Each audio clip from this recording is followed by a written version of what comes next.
L'Église est née catholique et en sortit. Être chrétien signifie donc se soucier du salut de toute l'humanité, ne pas être indifférent ou étranger face au sort de nos frères. Le pape François a expliqué aux fidèles réunis sur la place Saint-Pierre pour l'audience générale qu'une personne baptisée doit avoir le sens de la plénitude et de l'harmonie de la vie chrétienne et qu'elle doit toujours rejeter les positions partielles et unilatérales.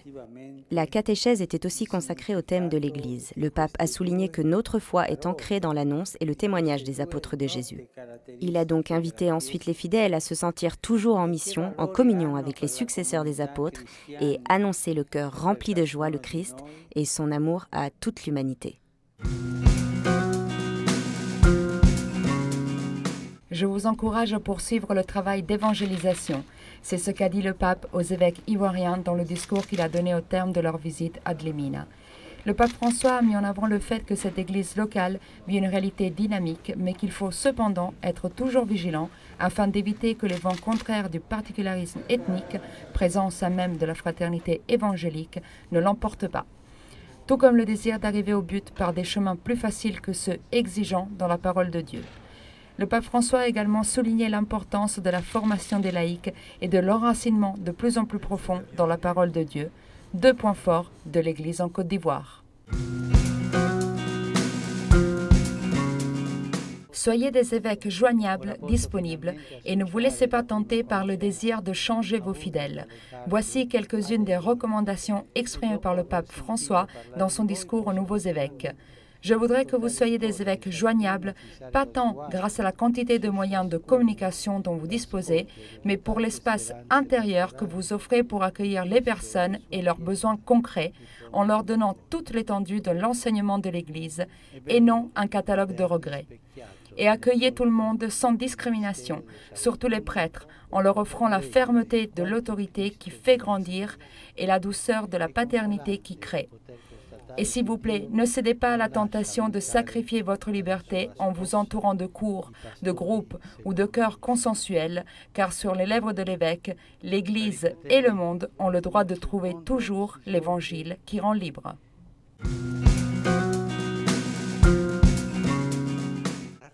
Mais la résurrection des chrétiens est un scandale. Ils ne peuvent pas le comprendre. Et c'est pour cela que Paul fait ce raisonnement. Il réfléchit ainsi. C'est clair, non? Si le Christ est ressuscité, comment certains d'entre vous peuvent dire que la résurrection n'existe pas? Si le Christ est ressuscité, même les morts ressusciteront. Il y a une réticence à la transformation.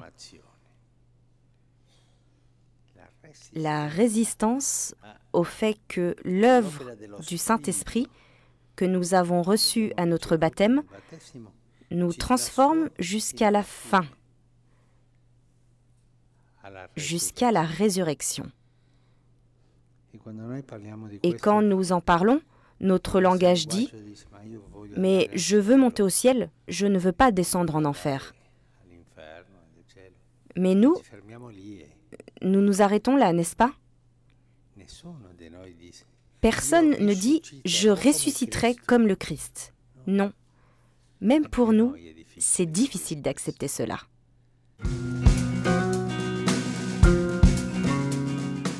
Le pape François a débuté son 4e voyage apostolique international en Albanie. Il a atterri peu avant 9 h ce dimanche à l'aéroport international Mère Teresa dans la capitale albanaise, Tirana, tout au long du parcours de 18 km qui sépare l'aéroport du palais présidentiel où il s'est rendu pour la cérémonie de bienvenue.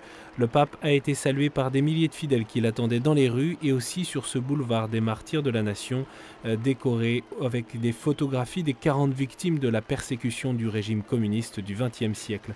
Accueilli par le président de la République albanaise, Bujar Nishani, le pape a adressé ses premières paroles sur le sol du pays des aigles aux autorités civiles et au corps diplomatique que personne ne pense pouvoir se faire de Dieu un bouclier lorsqu'il projette et accomplit des actes de violence et de mépris.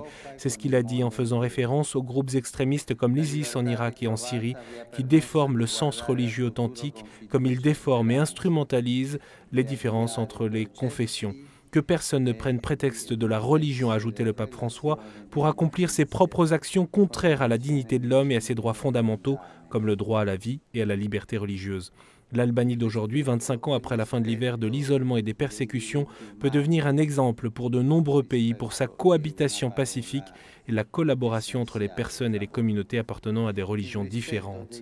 Le nouveau défi, a conclu le pape, est de s'efforcer de mettre à disposition de tous les fruits de la reprise économique due au nouveau pluralisme démocratique. Tuer au nom de Dieu est un grand sacrilège. Personne ne peut utiliser le nom de Dieu pour commettre de la violence. La religion authentique est source de paix et non de violence. Voilà ce qu'a souligné le pape François à Tirana lors d'une rencontre au siège de l'université catholique avec les représentants des 5 plus grandes communautés religieuses d'Albanie. S'adressant aux musulmans, aux Bektashi, ordre religieux musulman d'aspiration soufie, aux catholiques, aux orthodoxes et aux évangéliques, le pape a rappelé que l'intolérance envers celui qui a des convictions religieuses différentes des siennes est un ennemi particulièrement insidieux, qui malheureusement se manifeste aujourd'hui en différentes régions du monde. Ce n'est pas le cas en Albanie où les différentes confessions dialoguent au quotidien en établissant des relations de respect, de fraternité et de collaboration. En improvisant, le pape a expliqué qu'il était important de marcher ensemble sans trahir ou cacher son identité, qui est la base de tout dialogue. Discriminer au nom de Dieu est inhumain, a-t-il ajouté, en reprenant les mots de Jean-Paul II lors de sa visite en Albanie en 1993. La vraie liberté religieuse a horreur des tentations de l'intolérance et du sectarisme et promeut des attitudes de dialogue respectueux et constructifs. Pour promouvoir la liberté religieuse, qui est la garantie de toute autre expression de liberté, le pape François a invité à voir en ceux qui n'appartiennent pas à la même tradition religieuse, non pas un rival ou un ennemi, mais un frère. Celui qui est assuré de ses convictions propres n'a pas besoin de s'imposer, d'exercer des pressions sur l'autre. Il sait que la vérité a sa force de rayonnement propre. Adhérer à sa propre tradition religieuse doit aussi signifier servir la société tout entière de façon plus convaincue et généreuse. Pour répondre aux besoins des pauvres, nos sociétés doivent encore trouver les pistes pour une justice sociale plus répandue. Et c'est là que les hommes et femmes inspirés des valeurs religieuses peuvent offrir une contribution irremplaçable.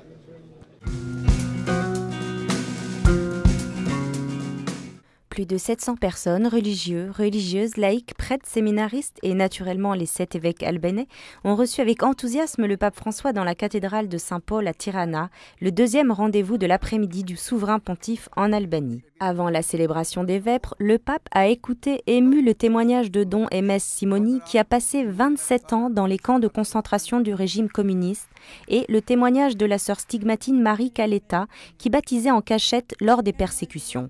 Le pape a ensuite tenu son discours et, en s'inspirant de la lettre de saint Paul aux Corinthiens qu'il a insérée dans les vêpres, il a invité à demander aux 2 témoins comment ils ont réussi à survivre à de telles tribulations. Ils ont été consolés par Dieu, Père miséricordieux, a expliqué le pape François, comme Pierre en prison, car le peuple de Dieu priait pour eux.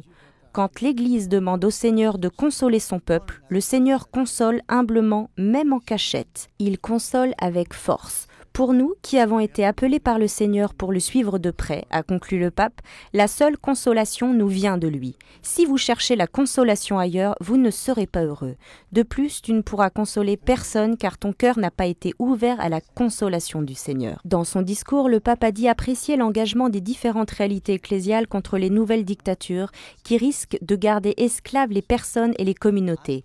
Des dictatures comme l'individualisme, la rivalité et les confrontations exaspérées qui peuvent étouffer la charité et contaminer également les chrétiens. C'est pour cette raison que l'unité des volontés entre toutes les réalités de l'Église est importante dans l'ensemble des secteurs de l'évangélisation. Mettez l'amour pour le Christ au-dessus de tout, allez vers lui qui vient vers nous dans nos frères, c'est l'invitation du pape François. Lors de son ultime rendez-vous en Albanie, le pape François a rencontré les enfants du centre d'assistance Betania ainsi que d'autres personnes des centres caritatifs du pays dans le village de la périphérie de Tirana fondé en 1999 par l'italienne Antonietta Vitale.